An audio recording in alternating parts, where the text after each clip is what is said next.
O fim do auxílio emergencial está afetando o mercado de lácteos. Com a queda na renda pela falta do auxílio, a compra desses produtos diminuiu. Sobre esse assunto, eu converso agora com o analista de economia da Embrapa, Denis Teixeira da Rocha, que está aqui ao vivo com a gente. Olá, boa noite, seja bem-vindo. Eu já emendo a minha primeira pergunta. Em fevereiro, segundo o CPEA, o preço do litro de leite pago ao produtor ficou em R$ 2,03. Em outubro, estava em R$ 2,16. Sem a demanda puxada pelo auxílio emergencial, como devem ficar os preços aos produtores? Eles devem voltar aos patamares de antes da pandemia? Boa noite. Boa noite, Carolina, a todos que estão nos assistindo no canal Terra Viva. De fato, o preço do leite ele começou a cair a partir do final do ano. A gente teve um pico de preços aí em outubro, como você disse, 2,16. Depois ele começou a oscilar um pouquinho e a gente fechou agora fevereiro, o último dado definitivo do CPEA, um pouquinho abaixo de R$ 2, né? Isso muito em função de uma conjuntura de mercado do final do ano ainda, em que a gente teve um aumento da produção, né, estimulado pela questão de preço também, devido à questão do início da safra, né, que a gente fala safra de leite no Brasil, e também por um volume expressivo de importações que aconteceu principalmente nos 4 últimos meses do ano aí. Junto a essa questão da oferta, a gente teve um enfraquecimento da demanda, estimulado tanto pela questão do fim do auxílio emergencial, né? E também uma questão dos lácteos, eles ficaram mais caros, né? Com a inflação dos alimentos que acabou pesando no bolso dos consumidores. E aí acabou que, numa questão de uma oferta maior com uma demanda enfraquecida, esses preços eles começaram a recuar.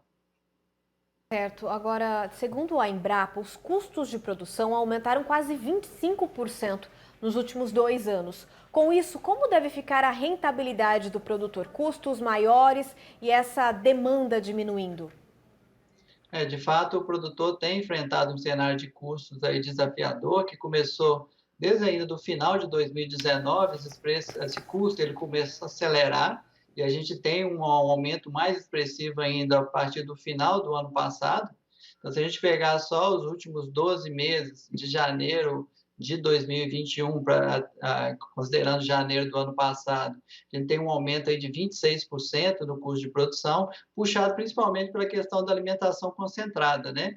Que é estimulada aí pelos aumentos que a gente tem acompanhado, tanto de milho quanto de soja. Só para a gente ter uma ideia, em fevereiro do ano passado, uma saca de milho era negociada aí na casa dos 50, R$ 51, hoje já está entre 85 e 86, uma saca e a tonelada de farelo de soja ele mais que dobrou. Naquela época do ano passado era em torno de 1.400, agora a gente está falando aí em preços na casa de 3.000, 3.100. Então, isso de fato tem colocado uma situação difícil para o produtor em termos de rentabilidade, apesar de que a gente ainda, mesmo com essa queda no preço, a gente está com preços melhores do que a gente estava para o produtor, do que a gente estava no começo do ano passado. Então, ele está aí com um ajuste fino aí, mas uma rentabilidade comprometida em relação ao final do ano passado.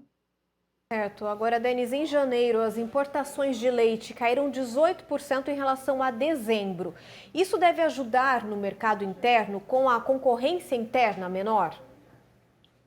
De fato, as importações que incomodaram bastante o mercado aí no final do ano, sendo tema aí diversas reivindicações do setor junto ao governo, né? Elas começaram a recuar a partir de janeiro, agora fevereiro, considerando os dados que a gente já tem disponível de média diária, também deve cair um pouco na comparação mensal, né, com o mês anterior, apesar de que em termos de na comparação anual com o mesmo período do ano passado, esses valores ainda estão maiores.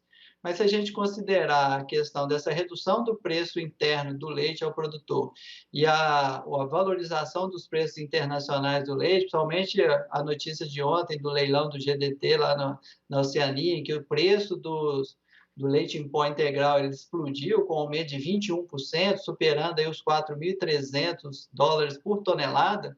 A gente abre, além da importação ela ficar agora muito menos competitiva, a gente também abre até uma janela pensando em exportação.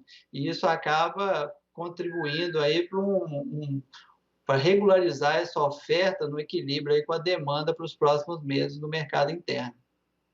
Certo. Agora, para a gente encerrar, Com todos esses fatores aí que a gente citou até agora, qual a perspectiva para os produtores de leite em 2021? Vai ser um ano mais fácil ou um ano mais difícil?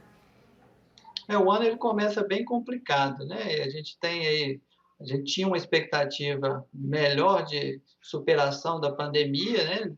Mas acabou que a gente está enfrentando aí um momento muito duro em relação aos casos de Covid. Mas mesmo dentro desse cenário, que a gente tem visto que pode ser um fator positivo para agora para os próximos meses, é a questão que eu citei das importações reduzindo, uma possibilidade até de exportação, considerando os preços internacionais, com a possível retomada também do auxílio emergencial, mesmo que num valor menor e atingindo uma parcela menor da população, deve dar algum estímulo aí à questão da demanda, né?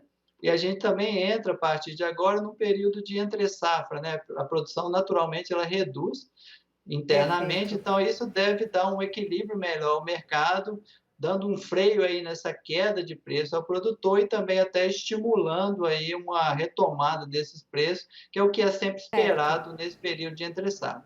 Perfeito, Denis. Muito obrigada pela sua entrevista e uma boa noite para você. Obrigado, Carol, a gente está sempre à disposição. Obrigada.